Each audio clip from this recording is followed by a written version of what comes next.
عمرك سمعت الجملة الشهيرة اللي بتقول إن الإنسان بيستخدم 10% بس من قدرات مخه؟ يعني إيه؟ يعني إحنا كلنا ماشيين بنستخدم عشر مخنا بس، يعني 90% التانيين مش شغالين ولا بيشتغلوا ورديات بالليل وإحنا نايمين؟ الموضوع شكله غريب ومريب كمان، صح؟ طب لو ده حقيقي، معنى كده إن أنا ممكن أصحى بكرة وأقول تمام هفتح بقى 90% الباقيين وأبقى أينشتاين في أسبوع، بس للأسف الحقيقة غير كده خالص. اعمل لايك واشترك في القناة وتعال نشوف الموضوع ده مع بعض. تعال نشوف أصل الخرافة. كل شوية لما حد من العلماء اللي بيدرسوا المخ ويروحوا يعملوا محاضرة عامة والناس تسألهم السؤال السحري، هو احنا فعلا بنستخدم 10% بس من مخنا؟ والعلماء بكل هدوء بيردوا لا يا جماعة ده مش حقيقي. بس أول لما الناس تسمع الرد ده بيتضايقوا وبيحبطوا جدا، عشان الناس بتحب تصدق إن عندها قدرات خارقة لسه ما استخدمتهاش. اللطيف إن الخرافة دي منتشرة حتى وسط المتعلمين ودارسين علم النفس، وفي دراسة اتعملت وبتقول إن تلت طلاب علم النفس نفسهم قالوا إن الإنسان بيستخدم 10% بس من مخه، وفي استبيان في البرازيل بيقول إن 59% من الناس صدقوا نفس الكلام، والأغرب إن حتى 7% من المتخصصين في علم الأعصاب نفسهم قالوا كده. تعالوا نشوف دور التسويق في الخرافة دي. طبعا لما تسمع خرافة فيها أمل وحماس بالشكل ده التسويق بيدخل فورا. شركات بتبيع كورسات وتطبيقات وكتب كلها بتقولك استغل قدرات مخك الخفية، افتح ال90% اللي نايمين جواك، والناس بتشتري الأمل ده.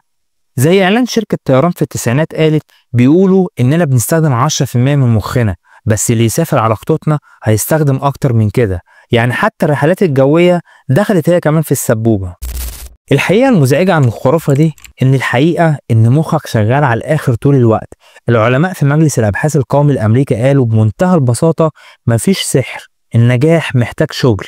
بس الناس مش بتحب تسمع الجملة دي، الناس عايزة الطرق المختصرة، العلاجات السحرية، والزرار اللي يخليك عبقري في أسبوع. وده اللي خلى الخرافة دي تعيش سنين طويلة.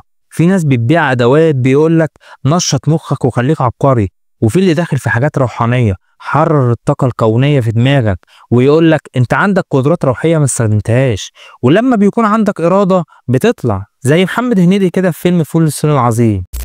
ليه العلماء متأكدين انها خرافة؟ بص يا سيدي، أول سبب بسيط جدا إن المخ غالي جدا بيئيا، رغم إنه وزنه من 2 ل 3% من جسم الإنسان، إلا إنه بيستهلك حوالي 20% من الأكسجين اللي بنتنفسه.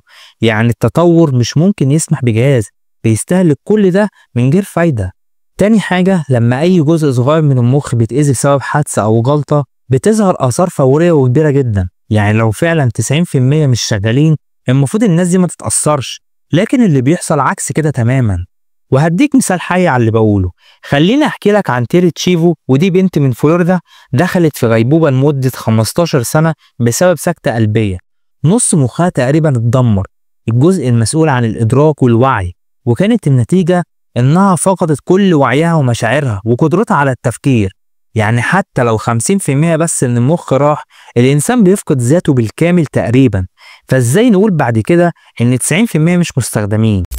في تجارب حديثة عن الأعصاب بتقول إن العلماء لما بيعملوا جراحات في المخ تحت مخدر موضعي بيحفزوا مناطق مختلفة بالكهرباء، وكل منطقة بتدي استجابة معينة، سواء حركة، إحساس، صوت، فكرة. مفيش منطقة ساكتة، مفيش جزء بيقول أنا أجازة النهاردة يا دكتور. وبالتصوير بالرنين المغناطيسي الوظيفي قدروا يشوفوا المخ وهو بيشتغل لحظة بلحظة. والمفاجأة، حتى المهام البسيطة زي إنك ترفع إيدك أو تتكلم بتحتاج تنسيق بين أجزاء كتير جدا من المخ. يعني المخ دايما في حالة نشاط والحمد لله. ليه بقى الناس صدقت الخرافة دي؟ اللغز الحقيقي هنا مش في المخ، اللغز في الناس نفسها. مين أول واحد قال الجملة دي؟ هقولك إن بعض الباحثين بيرجعوا أصلها لعالم اسمه ويليام جيمس في القرن ال19. قال إنه يعتقد إن الناس بيستخدموا 10% من قدرتهم الذهنية مش من المخ نفسه. بس الناس خدت الجملة دي حرفيا وقلبوها، إحنا بنستخدم 10% من المخ.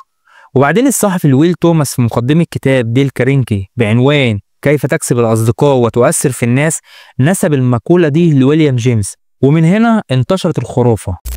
في أبحاث قديمة وسوء فهم عن الخرافة دي، لأن زمان العلماء كانوا بيلاقوا مناطق في المخ مش فاهمين وظيفتها فسموها القشرة الخاملة، وده اللي عمل لبس عند الناس فافتكروا إن المناطق دي مش شغالة. لكن مع التقدم العلمي اكتشفوا إن المناطق دي مسؤولة عن حاجات مهمة زي التفكير المجرد واللغة والمعالجة الحسية. وبرضه كان في لبس تاني، وهو إن المخ فيه خلايا اسمها الخلايا الدقيقة وعددها أكتر من العصبونات، والناس افتكرت ان دي خلايا ملهاش لازمه، لكن الحقيقه انها بتغذي وبتحمي الخلايا العصبيه وبتساعدها تشتغل بكفاءه.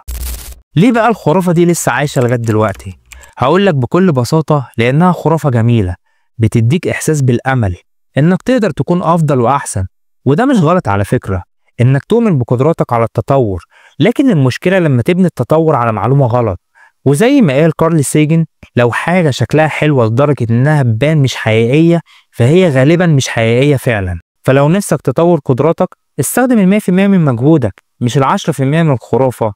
اعمل لايك واشترك في القناة وفعل زر الجرس عشان يوصلك كل جديد ان شاء الله. والسلام عليكم ورحمة الله وبركاته.